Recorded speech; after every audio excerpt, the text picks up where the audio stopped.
ମୋ ନାଁ ମଙ୍ଗରାଜ ସ୍ୱାଇଁ, ଘର ସିଠାଳ, ବ୍ଲକ ନିଆଳି, ଜିଲ୍ଲା କଟକ। ମୁଁ ବସ୍ରେ କଣ୍ଡକ୍ଟର କରୁଥିଲି। ଏପ୍ରିଲ 29 ତାରିଖ 2024 ବସ୍ ପଲଟିକିରି ମୋ ଗୋଡ଼ କଟିଯାଇଛି। ମୁଁ ବହୁତ ଅସୁବିଧାରେ ଅଛି। ସରକାରଙ୍କ ସାହାଯ୍ୟ କିଛି ମିଳିନାହିଁ। ମାସେ ହେଲା ଭତ୍ତା 1200 ଟଙ୍କା ମୋତେ ମିଳିଛି। ଗୋଟେ ଗାଡ଼ି ଦରକାର, ଆଉ ପିଲାଙ୍କ ଭରଣ ପୋଷଣ ପାଇଁ ଆର୍ଥିକ ସାହାଯ୍ୟ ଦରକାର, ଘର ଗୋଟେ ଦରକାର। ଗ୍ରିଭାନ୍ସ ଯାଇଛି, କଲେକ୍ଟର ପାଇଁ ଚିଠି ହେଇଛି। ଗୋଟେ ଭତ୍ତା ପାଇଁ ସବୁ ମେଲ୍ ହେଇଥିଲା ଚିଫ୍ ମିନିଷ୍ଟର ପାଖକୁ।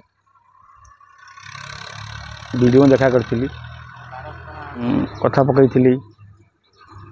ସାହାଯ୍ୟ ଗାଡ଼ି ଯେଉଁ ମାଲିକଙ୍କ ତରଫରୁ କିଛି ସହଯୋଗ ମିଳିଲାନି? ସେ ସାହାଯ୍ୟ ଯାହା କରିଛନ୍ତି, ଆଉ ଭଲ ମନ୍ଦରେ ଯେତେବେଳେ ଆସୁଛନ୍ତି ସାହାଯ୍ୟ କରୁଛନ୍ତି।